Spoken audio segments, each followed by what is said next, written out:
Hey, NOSA community, I'm back. I look as if it's a whole new day because I've changed my hair, added a headband and everything. Good evening, NOSA community. I am back for our second Q&A of the day. So, as I mentioned before, drop your questions. That's what I'm here for. I promised I'd do it.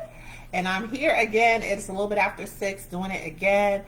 Since I've been talking all day, to have a little bit of Starbucks help me make it through. I think we'll go till about 6:30. So I'll go ahead and get started a little bit and share a little bit about what's been happening or the future of the NOSA community.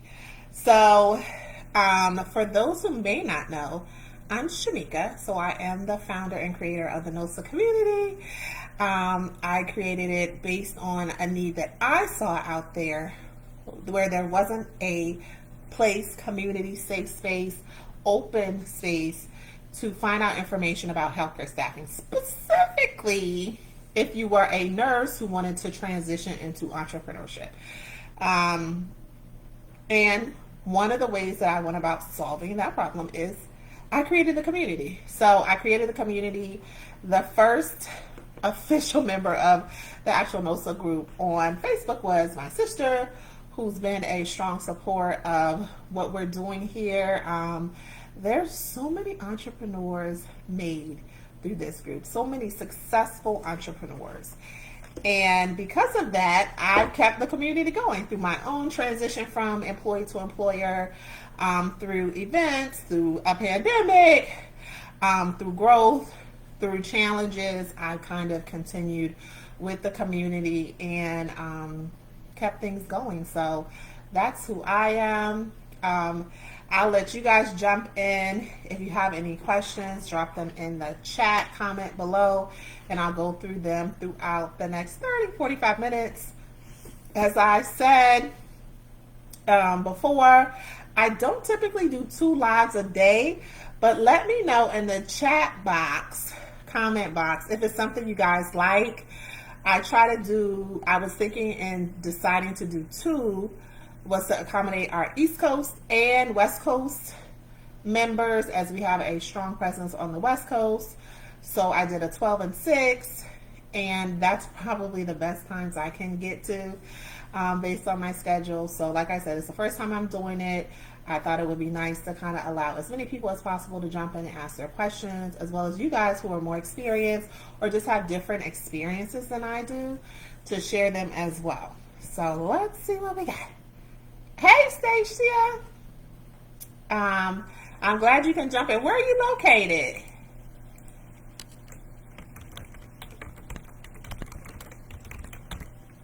So I did an earlier one. Yes, Laquana, I feel your pain out there on the West Coast. You guys are asleep, but we're getting up, so I got it. I'm glad and excited actually to spend some time out west in the fall.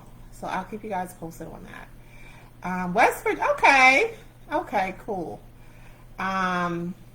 So if you have any questions or anything like that, actually, since you're on here, Laquana, maybe you can share a little bit about it, and I'll kind of form it into a question as far as how you go about transitioning out of working with the back office. And I know a lot of members work with back offices. So to circle back a little bit, essentially a back office, so there is a difference between a back office and payroll funding, but usually your back office offers payroll funding. That's part of the package that they offer to you guys. And they provide a lot of different services, but traditionally their services provide human resources functions. Sometimes they'll even be the person that gets you your workers' comp, your general and professional liability insurance. They'll also, in some instances, run your payroll for you. They'll onboard your employees. And then, of course, there's a plethora of additional things they can and cannot do, really depending on whatever package you set up with them. But those are typically the areas where people have the most need, and those are the areas where your like basic back office platform operates, kind of like VMSs, back offices have been around for some time. They're also referred to as professional employer organizations, or PEOs. But I've seen people here on Facebook mostly just call them back offices. And they operate in that same functionality in a lot of other businesses. So people who own franchises or Subways or Dunkin' Donuts could use a back office. So they're definitely a viable option for you when getting started. What I try to explain or express to people in deciding to do or work with a back office is to, one, understand the contract that you're signing so that you're not signing or kind of tying yourself into a commitment more stringent or longer than you can accommodate, and that there aren't any exorbitant fines or fees related to if you wanted to come out of that contract. So that's kind of the area where I've had conversations with NOSAs where there were like exorbitant fees to get out, or that they would kind of have to start all over again, and there was some limitations around sharing information upon exiting the back office. So, question, do you have to exit your relationship with the back office? No. You don't have to exit. You can stay with the back office for the duration of your agency. I think something to note is that the relationship between you as an agency owner and the back office, kind of the roles they play. So typical back offices, they operate as your employer of record, which is a little bit, I'm going to say, confusing, or sometimes people feel like it misrepresents what it is that they're trying to do. In that if you have a back office and they're an employer record and then the person that issues a W-2, are you really the owner of the employees in the business? So that's a little tricky, and I'm not 100% sure as to all the intricacies about it, but that's kind of the major difference. So if they're the employer record, if they're hiring your people that you find them, they indeed are employees of that organization. There are lots of different ways to set up that dynamic, but what I've seen people kind of come into hiccups around is that if you have them as your employer record, they're sending out the W-2s, they're processing the payroll, they're onboarding your people, at the point that you say, hey, I want to incorporate those features or elements into my organization, what is that supposed to look like? And many times these companies may say, oh, well, you have to start all over again. You would have to potentially start all over again to get your workers' comp, to onboard your employee onto your systems and accesses. You may have to start over to start incorporating them into your weekly payroll. So that's some of the things that might be a concern, especially if your intention is to exit that dynamic in the future. All right. Gotcha. Okay, so LaQuan is saying workers' comp professional general liability is very expensive, which is true. If you start off with a back office, start saving money for the down payment and deposits. So essentially getting workers' comp, professional and general liability insurance, not as much. I haven't seen it be expensive, and I'm talking over $5,000 at this stage, but definitely workers' comp. And what I think LaQuan is saying, it allows you to buy time. So say your workers' comp plan might be $8,000, $3,000, $4,000, $7,000. If you go through a back office, they can acquire it, and that'll kind of allow you to save money to do it yourself at some point in the future. So I'm going to have you guys, hold on one second.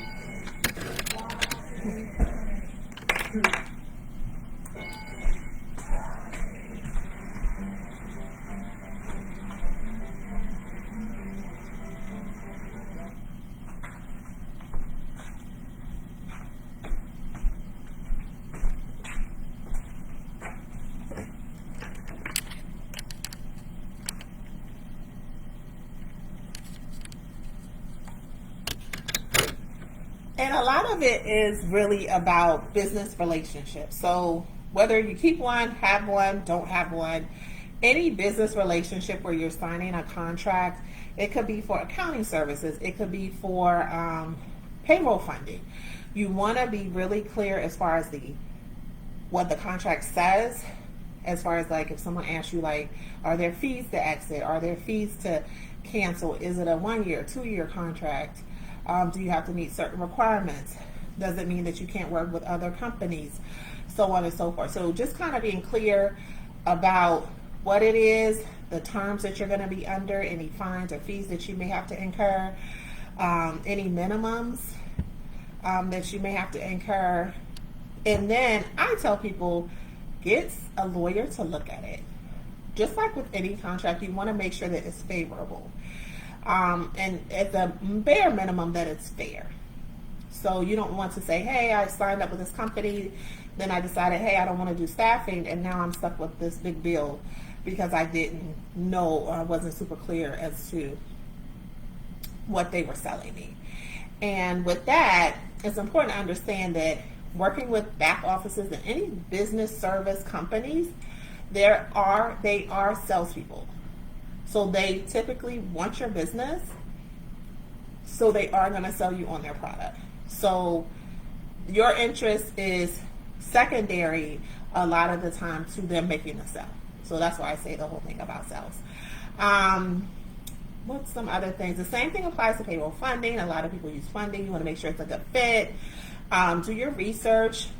Work with companies that are going to be transparent.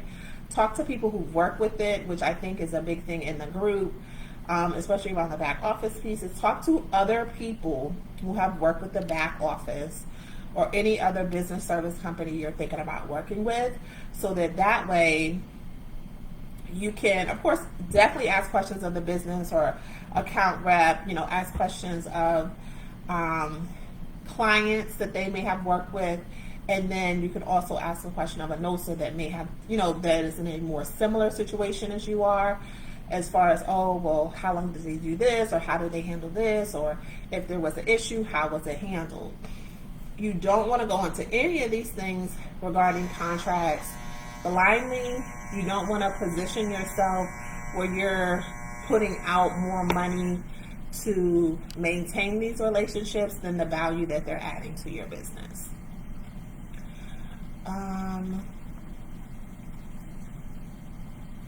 Any questions, guys? Like I said, I'm here for you guys. I said I was coming back at 6. It's 6:21. You guys are super quiet. It looks like a few people are on here. Any questions for me? Not any specific topic. So there is no specific topic. I talked about a couple of different things on earlier today. And then tonight was kind of, making sure that if anybody had any questions, they can jump in as well. Some things as far as while you guys work up your questions, as far as the process of getting started, more specifically within the group, there's tons of content out there on getting started. There's videos, there's posts, there's files, there's comments, lots of threads, lots of tags. So if that's a place where you are, I would really, really encourage you to look through the group, search through the group, follow different topics. We've tried our best to tag as many topics as possible so that if that's where you are in that space, that you're able to easily get the information. Let's see.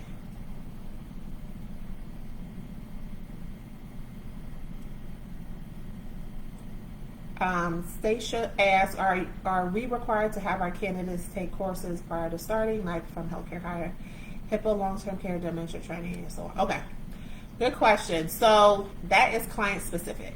So what I would do as a fairly new person in the industry is at least maintain a basic standard for your agency. And what I mean by that is, if you're coming into our agency, there'll be basic trainings, courses, requirements that we have as an agency. And then in addition to that, there may also be those things required by the client.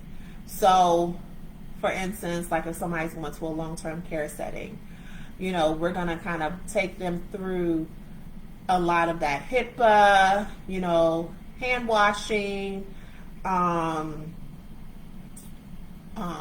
types of classes. Let's see what else you want. Dementia training classes as a part of onboarding to our organization.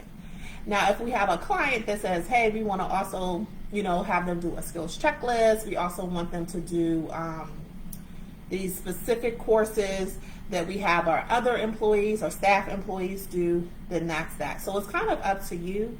So the answer to that is typically there is not, but I encourage you to kind of have like baseline requirements for your employees to have and maintain year over year, like we would do our licenses or our CPR certifications. And then for each client, if they have additional things that you want them to do, then of course you would have them do that as well. So like, it's never not a good idea to have people, it's always a good idea to have people do HIPAA. If they're going to do long-term care, it's always great to have them do dementia training.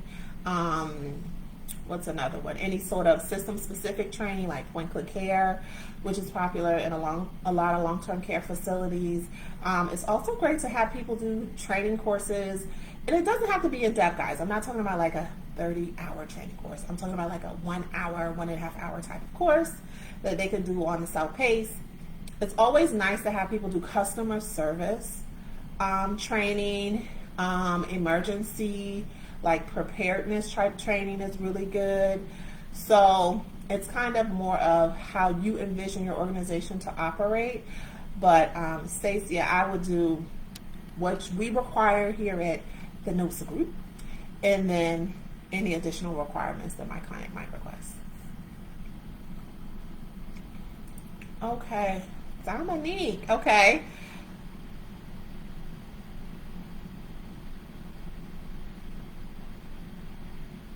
Okay, so Dominique's question is about securing contracts.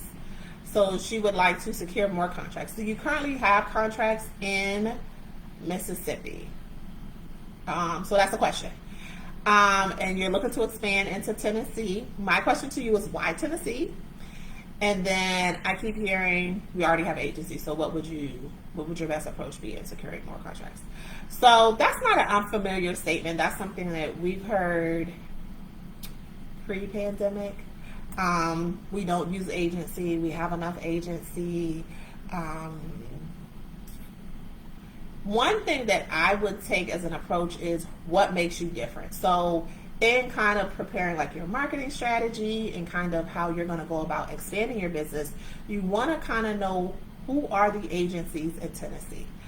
So I will say I do know that they have a fairly large VMS, Chicky, out there. And you want to think about what sets your agency apart. So like what else can you offer? And it's not always something that's like tangible, but something tangible is good. But it could be that, hey, my employees have access to on-demand shifts where when you have needs, an email blast goes out to them or a text message blast goes out to them, which allows them to be easily notified of upcoming shifts. Something else could be if you're doing any sort of specific training like we were talking about earlier. If you're doing anything that makes the process of bringing a person on to their organization easier, I would include that in my conversation.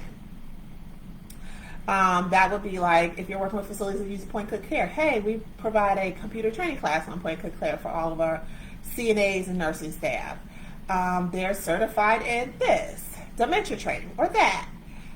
In addition to like your regular sales approach, knowing what your competition is doing is really key though, because understanding what's happening in that area, because staffing for healthcare isn't like, oh, well, it looks just like it looks in California, it looks the same way in Texas. It really does look different in every place, and understanding the needs of the client. So if they have enough agencies, well, what's that relationship like? Are they meeting your needs? Because you can have agencies but not really have a good interaction or experience with that agency. But because you don't want to go through the process of starting another agency, maybe you'll just stick with them. Offering something like trial periods. Hey, Give us 30 days, give us 60 days, 90 days. You know, we'll help you fill X, Y, and Z shifts. You can also take the approach to helping them meet some of their permanent placement needs. That was what I touched on earlier today in the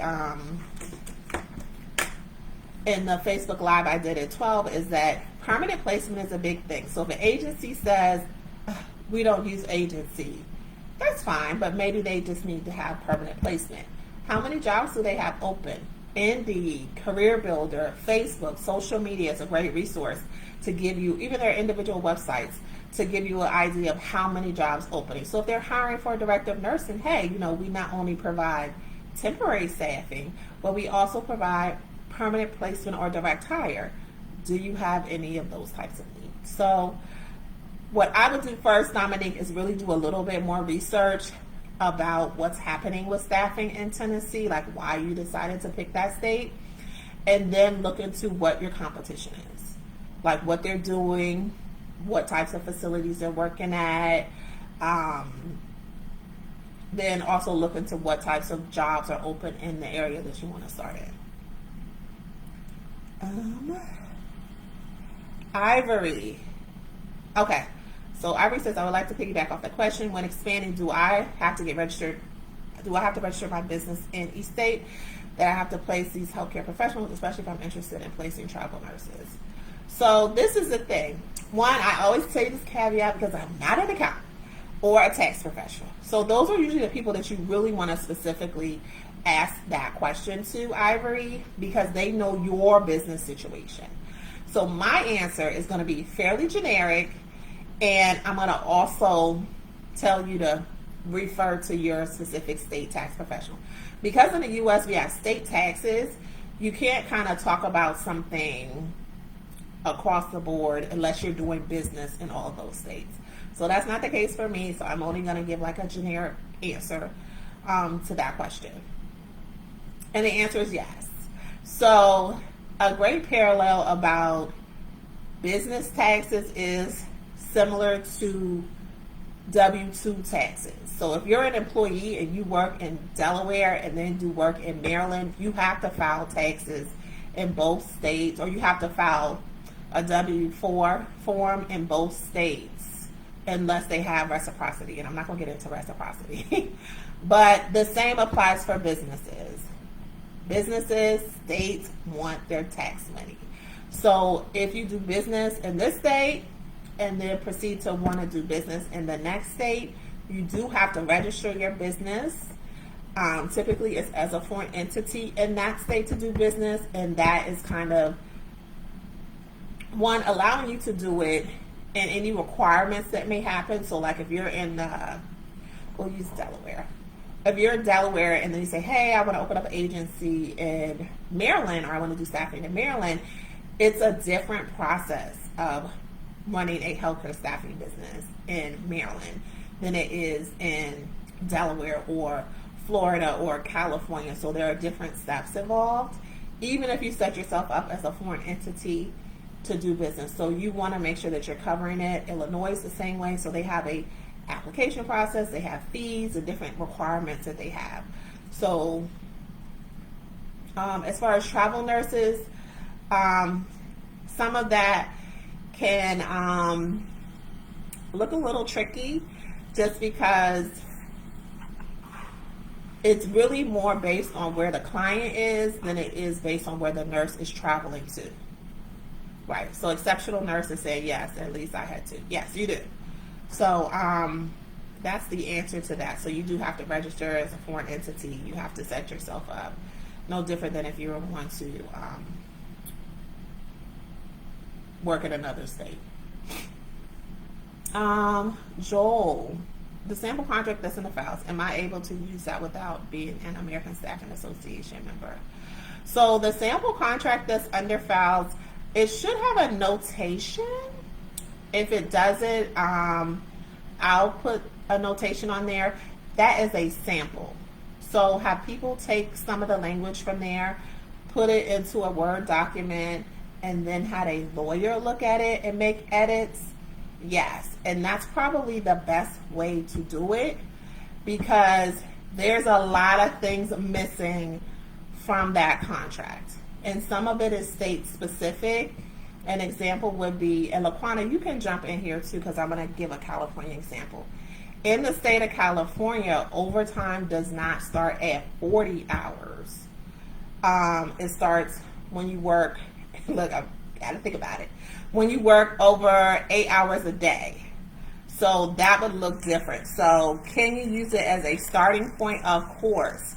But should you use it verbatim and not address any specifics that may be specific to how you pay overtime, when you pay overtime, if you're doing shift differential and things of that nature? No, you should edit it substantially. And I tell everybody, have a legal professional lawyer look at it. There's a lot of language in there that you want to include, and some of it's there because it's a starting point around cancellations. That's really important. That particular contract or that particular sample agreement doesn't really talk a lot about COVID rates, you know, those types of things. You want to have that in place, or hazard rates or anything like that. So I would take it, make the necessary edits yourself, and before you send it out to a client, have a legal professional look at it. Okay?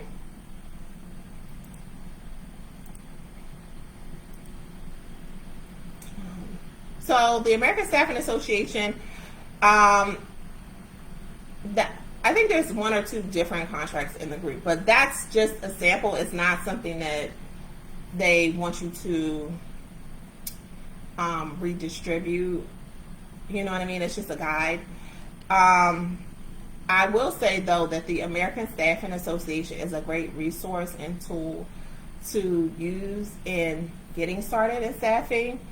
One of the differences with American Staffing Association versus some other associations is that it's kind of talking about staffing on a global level, kind of staffing in every industry, versus just specific to healthcare. There are some organizations like SIA, Staffing Industry Analysts, that has a summit that's going to happen in November that's more industry specific, which I think is a great opportunity. If any of you guys are going to participate, it's going to be in Houston, so that you understand what's happening within the healthcare staffing space. But they're a great tool. They have, and I think I shared one of the presentations they did about some of the regulatory guidelines coming down or kind of being pushed down through legislative bodies around staffing and more regulation around staffing. So those are both good options to look into for membership, and I would definitely consider it. Stacia, so she says, I've asked this question before in the group, but my back office is asking for our markup percent. I am a little confused how to calculate what my markup rate would be. Don't know if you have a video on it or it's not out there. So I'm going to guess what they're referring to, but I wouldn't know without seeing the full context. So, and if you guys who have worked with back offices may know, may have a better understanding than I did about it, feel free to chime in. Markup percentage would be, what I'm guessing is how much over the pay rate are you billing? So how much are you going to mark up the pay rate for the client? That's what I'm thinking, but like I said, I don't have the context about that. So if you want to send something, like if when you do your post, Stacia, screenshot the language, like the paragraph or email or whatever that they're referring to or that they're sending to you to help with the answer, or go back to them and get more clarification as to what they're referring to when they say markup percentage. So that's what I'm thinking it is, but I am not sure. Monique, getting facilities to work with a new agency. Any tips with cold calls? I'm not getting anywhere. So that's a great question, because anybody who's been on here a while knows that I'm about to say something about social media. So for me, cold calling early on worked. Going to Medicare.gov, getting a list of facilities in the area we were working, and making phone calls really worked. Post-COVID, I don't think it's working as much, is because there's more agencies out there. So there's more agencies and there's more visibility about healthcare staffing agencies. But some ways that you can, which is all part, kind of stand out, would be through not so much the cold calling, but like the warm connections. And some ways to make warm connections is through networking, which I am huge on. I do it here. I do it every element of my life. And you're connecting with people, but not necessarily to have them sign a contract or do any sort of transactional thing initially, but just because you have a common interest. Some ways to even get that process going or kind of get buzzing is really joining associations that'll have people in the mix that'll give you more access or more leverage to potential clients. That's like your American Staffing Association, your staffing industry analysts. Showing up on those types of calls, showing up on SCORE, SCORE.org calls, Small Business Development Center, more specific to your area, will really chime that up for you. But one of my favorite tools, or the tools that really kind of stood out for us early on, was the LinkedIn. We started our agency back in 2017. We did start with our first client through a vendor management system. We had our second client through a former employer, and that's when we did flu clinics. And then we got an offer somewhere 18 months in through another potential client through LinkedIn.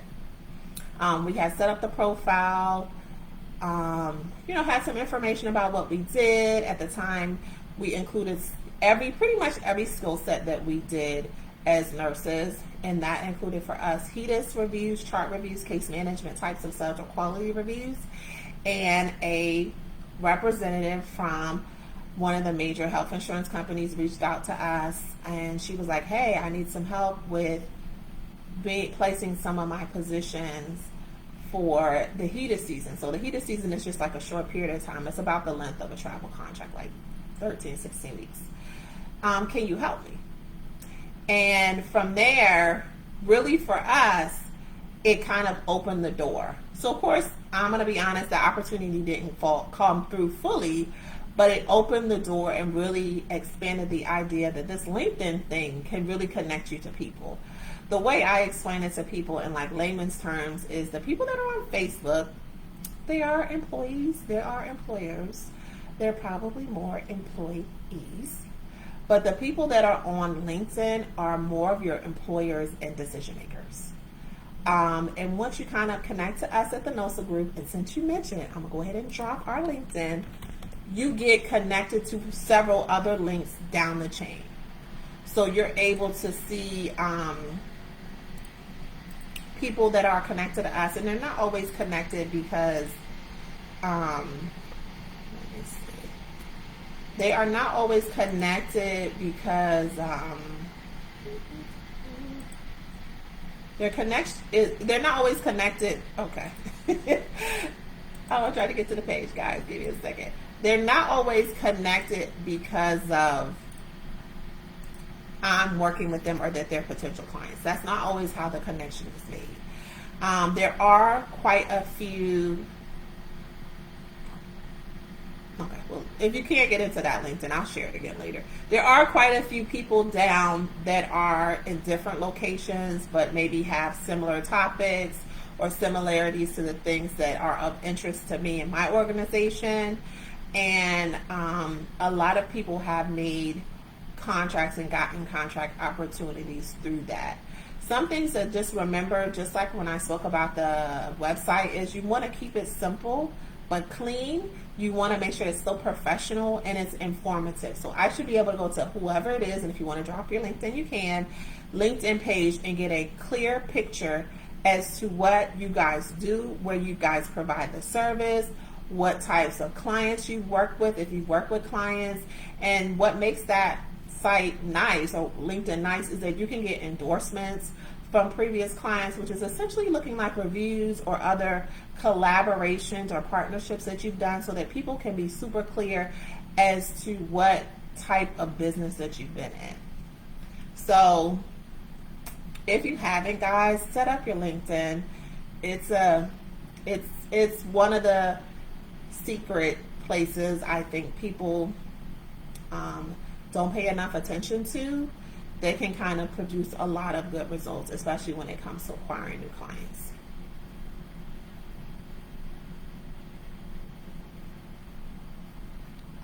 Yes, I mentioned Medicare.gov. So Stacia says, Medicare.gov for facilities, is there somewhere that you can find a list of emails so we can? No. And it would always be a challenge if there was somebody selling email lists, the accuracy of it, because those individuals change as much as we probably change administrators and nurses change jobs. Much of the time, with using the Medicare.gov approach, I specifically look for facilities that have low star ratings, which was the technique that I used. I know some people here have had success with having other administrative personnel do the calls. I've preferred to do the calls myself, but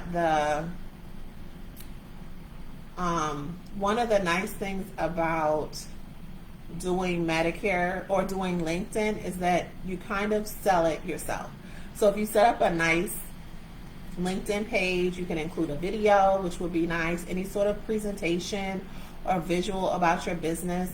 It'll begin the selling for you. It's not something that you have to even really pay a lot of attention to. You do have to maintain it and kind of engage with it. Once you start rolling, clients will start reaching out if it's set up.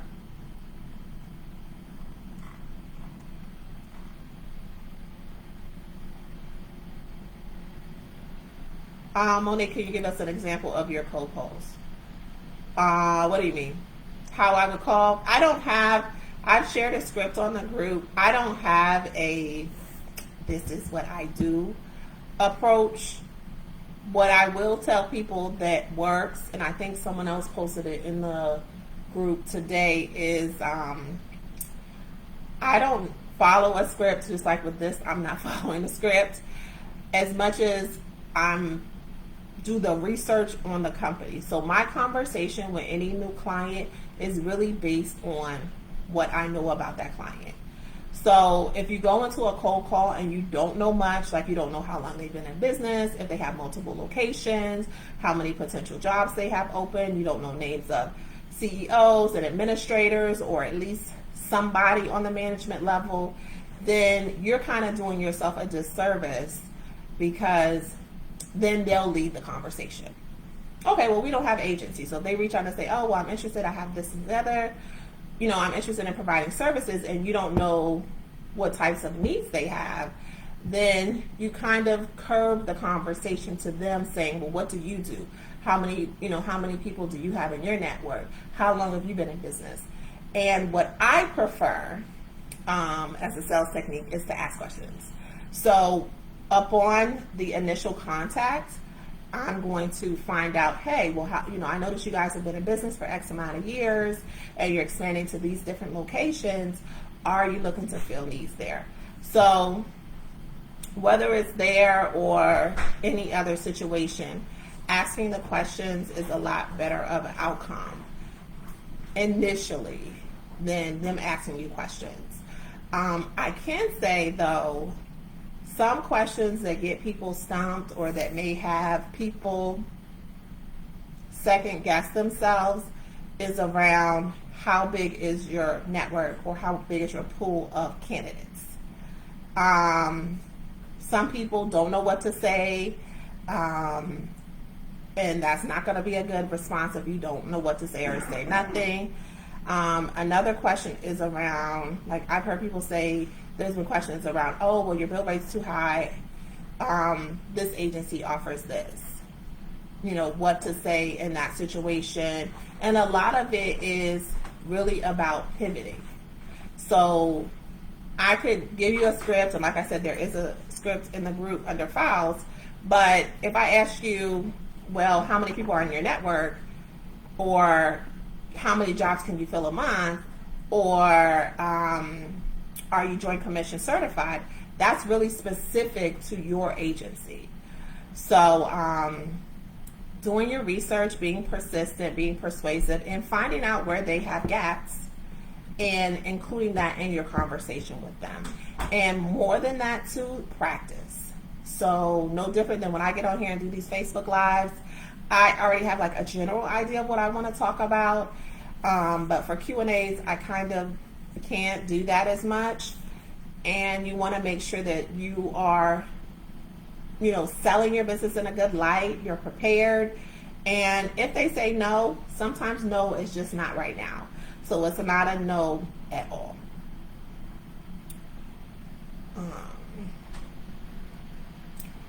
Joel LeBlanc. Okay. Is the SAA certification really going to put my company ahead of my competition, or is it just a education from the testing could be useful, but I want my position to work really nice. Joel, it depends on how long you've been in business. I think it might be helpful. They do offer non-member like classes and things like that. So that's what I did initially, is I took some of the non-member sessions and classes and things that you can get for, you know, nominal fees. And then at the point that your agency is ready and you feel like, you know, hey, this is worth taking that next step, because maybe we're going to go to Staffing World every year, or we're going to participate in different events and things that they have. At that point, I would, you know, look into maybe getting the certification, or, you know, doing like the full membership piece. And I think you're asking about the membership as well. And that would be the case for any of the organizations. That would apply to for SIA, Staffing Industry Analysts, membership. Those memberships are intended to provide support, resources, and services about the business that you're in. So it's really important to have them. Do you have to do them at the beginning of getting started? Not necessarily, but they're one of those things that's an investment, and you get the benefit of it over time. So I wouldn't tell people not to join, but just to be mindful of it. I think NOSA, when I posted not too long ago, was asking, you know, what's the best conference to go to? You know, we're this year going to quite a few, in addition to NOSACon, but it kind of depends on where you are in your business and where you want to be. So like, TravCon is different than Staffing World, is different than SIA. They have different audiences that they're intended for. We'll be at all of them, but whatever you're looking to get out of it is more important in the decision of going. They're all different places in the U.S. They all have registration fees, hotels, flights. So you want to take all that into account. They're all over a different time frame. Most of them are just 3 days. I think SI is just 2. So whether or not it makes sense, and then for some things, it's even a pretty good idea to, if you have staff, just send them. You know, send staff to the different events. You go to this one, they go to the other 2, and then you guys kind of come together and, you know, talk through, have a talk session or Zoom session about what you learned, you know, as well as kind of have a session about what you're looking to get out of their attendance. Alrighty, okay guys, it's almost 7 o'clock. Thanks for hanging out with me tonight. If you have some more questions, definitely drop them now, because I'm going to wrap this up. You can always catch it in the replay. Like I said, if any questions you have you didn't get answered initially, I'll try to comment in the replay about them. Maybe in the next couple of weeks we'll revisit it again. and do the 2 Q&As. I think it's a good opportunity, one, to connect with everybody, but also to answer some questions. You guys have some great questions about the process and kind of where you are. And if you don't have anything else for me, that's all I got as a segue while we give people opportunity to answer any questions that they may have before we get off. If you are going to join us at NOSACon in Atlanta, August 19th through the 21st, make sure to follow us, and I posted it in the group on Eventbrite, as we'll be giving out lots of updates because we are officially 30 days away from the conference, so that you can get the information, ways to contact us, pre-register for some of the breakout sessions and things of that nature as well. Today's the last day tomorrow's the last day to book your hotel if you're going to stay at the Georgia Tech Hotel and Conference Center, and all those details are listed on Eventbrite, and you should also receive it via email, and you can click on the link to go through that process. So make sure to do that. Okay. All right, so we got 2 more questions. What systems do you recommend for a candidate education besides hire staff? Systems. Stacey, what types of training are you looking to do? A skills checklist, you can do that in Word. You don't have to have a system. HIPAA, all those hiring companies or those OSHA related companies, I wouldn't get a system. There's lots of websites that have CEU. I think CEU Fast, and I'm going to comment. CEU Fast does it. Guys, help me out. CNA Zone does it. So I would kind of want to know what's the goal with the courses. And I wouldn't spend, and these classes with CEU Fast and CNA Zone are like 99 cents, like $2-3. I think you can get a business package. So I really wouldn't spend anything on like a outside system or built out system at this stage, unless it's something specific to your agency or what you're doing as an agency.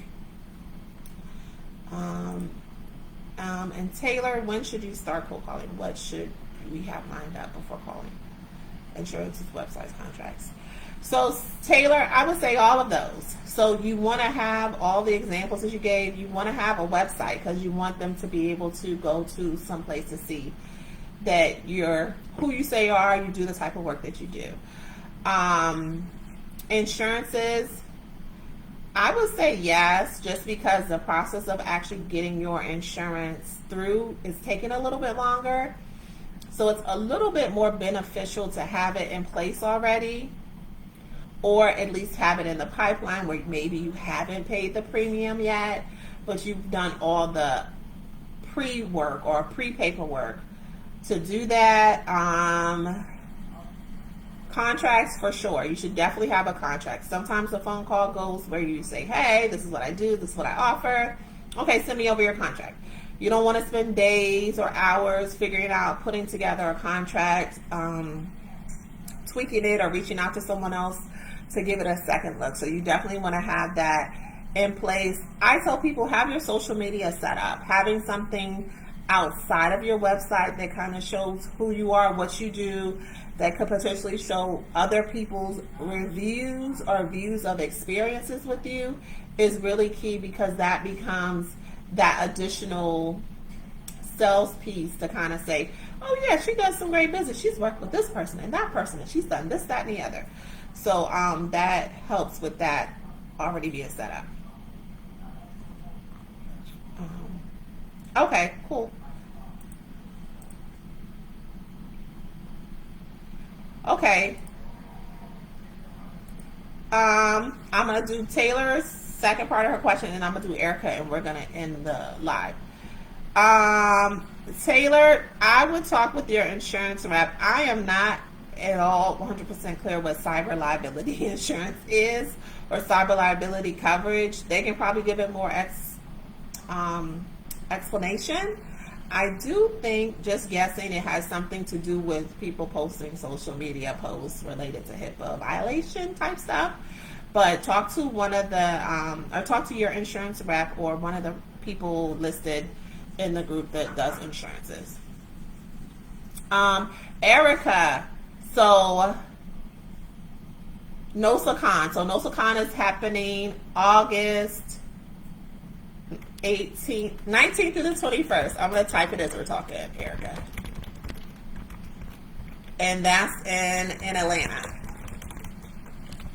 TravCon is September. I'm going to look. Okay. September 18th to the 21st. And that is in Vegas.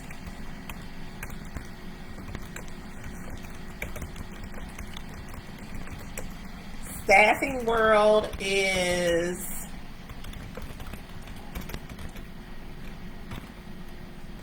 October.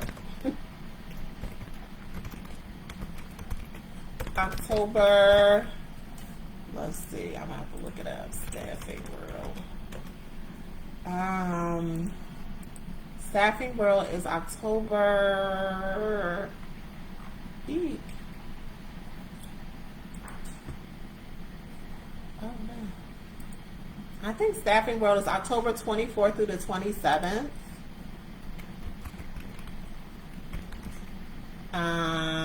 October 24th to the 27th in Vegas as well.